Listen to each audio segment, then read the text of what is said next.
Corona کی عالمی وبا میں تیل کی کھپت کم ہو جانے اور پیداوار بڑھ جانے کی باعث دنیا کی تاریخ میں پہلی مرتبہ عالمی منڈی میں تیل کی قیمت منفی سطح تک گر گئی ہے۔ اس کا مطلب یہ ہے کہ تیل ساز کمپنیاں مئی میں تیل ذخیرہ کرنے کی سہولت اور ذخائر بڑھنے کی وجہ سے پیش نظر خریداروں کو خود سے پیسے ادا کر رہے ہیں۔ کورونا کی عالمی وبا کے باعث دنیا بھر میں لاک ڈاؤن کی وجہ سے عالمی سطح پر تیل کی کھپت اور طلب میں بہت کمی اور تیل کی منڈی کریش کر گئی ہے، جس کے نتیجے میں تیل ساز کمپنیوں کو کرائے پر ٹرینز لے کر اضافی تیل کو ذخیرہ کرنا پڑ رہا ہے اور اس سبب امریکہ کی تیل کی قیمت منفی سطح تک گر گئی ہے۔ امریکہ کی تیل کی کمپنیوں کے مروجہ معیار WTI کے مطابق تیل کی قیمت منفی 37.63 فی بیرل کی کم ترین سطح پر آ گئی ہے۔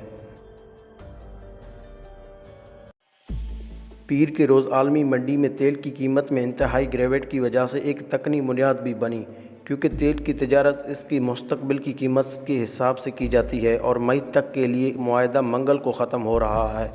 لہٰذا تیل ساز کمپنیاں ان معاہدے کے تحت خریدے گئے تیل کو متعلقہ ممالک کے حوالے کرنا چاہتے ہیں تاکہ انہیں اس کو ذخائر کرنے کے لیے اضافی اخراجات برداشت نہ کرنا پڑے، جبکہ اس کے ساتھ ساتھ امریکی تیل ساز کمپنیوں کے معیار WTI کے تحت رواں برس جون کے لیے خریدے جانے والے خام تیل کی قیمت بھی بہت کم ہے اور پیر کے روز عالمی منڈی میں اس کا کاروبار $20 فی بیرل کے قریب رہا، جبکہ یورپ اور دیگر دنیا کے لیے تیل کی قیمت کا تعین کرنے والے خام تیل کی کمپنی برنر کورٹ کے تیل کی قیمت بھی 8.9% کمی دیکھنے میں آ رہا ہے اور اس کے عالمی منڈی میں خرید و فروخت $26 فی بیرل کم رہا۔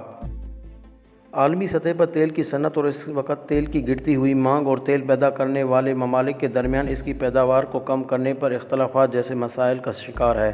اس ماہ کے آغاز میں اوپیک ممبر ممالک اور اس کے اتحادوں نے عالمی پیداوار میں 10% تک کمی کرنے کے ایک معاہدے پر اتفاق کیا تھا۔ یہ معاہدہ تیل کی پیداوار میں اب تک کی سب سے بڑی کٹوتی ہے جس پر اتفاق کیا گیا تھا۔ تاہم چند ماہرین کا خیال ہے کہ تیل کی پیداوار کی جانے والی کٹوتی اتنی زیادہ نہیں تھی کہ اس سے صنعت میں کچھ فرق پڑتا۔ تیل کی عالمی منڈی کے ماہرین کا کہنا ہے کہ عالمی منڈی کو یہ جاننے میں زیادہ وقت نہیں لگا کہ موجودہ صلاحیت کے ساتھ اوپیک ممالک کا معاہدہ تیل کی منڈیوں میں توازن پیدا کرنے کے لیے کافی نہیں ہوگا۔ ناظرین، کچھ رپورٹس کے مطابق تیل برآمد کرنے والے اوپیک ممالک اور اس کے اتحادوں جیسا کہ روس پہلے ہی تیل کی پیداوار کو ریکارڈ حد تک کم کرنے پر اتفاق کر چکے ہیں۔ امریکہ سمیت دیگر ممالک نے تیل کی پیداوار کو کم کرنے کے لیے فیصلے کاروباری بنیاد پر کیے، مگر عالمی سطح پر اب بھی خام تیل کی رسد دنیا کی ضرورت سے زیادہ ہے۔ دوستو، مسئلہ صرف یہ نہیں ہے کہ ہم اس تیل کو استعمال میں لا سکتے ہیں یا نہیں، بلکہ بڑا مسئلہ اس کے ذخیرہ کرنے کا بھی ہے۔ کیا ہم اس اضافی تیل کو اس وقت تک ذخیرہ کر سکتے ہیں جب تک دنیا سے کورونا کے باعث نافذ کیے گئے لاک ڈاؤن میں نرمی نہ ہو جائے اور تیل کی مصنوعات کی اضافی طلب نہ پیدا ہو جائے؟ دنیا میں زمین اور سمندر میں تیل کے ذخیرہ تیزی سے بڑھ رہے ہیں اور اگر یہ سلسلہ جاری رہا تو تیل کی قیمت اس سے بھی زیادہ نیچے آنے کا امکان ہے۔ تیل کی سپلائی میں مزید کمی ہوگا کیونکہ نجی شعبے سے تیل کی پیداوار کرنے والے ان کی کم قیمتوں پر اپنا رد عمل دیں گے، لیکن یہ کہنا مشکل ہے کہ اس کی وجہ سے تیل کی منڈی پر کوئی بنیادی اثر پڑ سکتا ہے یا نہیں۔ تاہم ANZ بینک کے مطابق اس تشخیص میں بدستور اضافہ ہوتا جا رہا ہے۔ امریکہ میں تیل کے ذخائر کی سہولیات مکمل طور پر ختم ہو رہے ہیں۔ امریکہ میں مارچ کے آغاز سے تیل کے ذخیرہ میں پہلے ہی سے 50% اضافہ ہوا ہے۔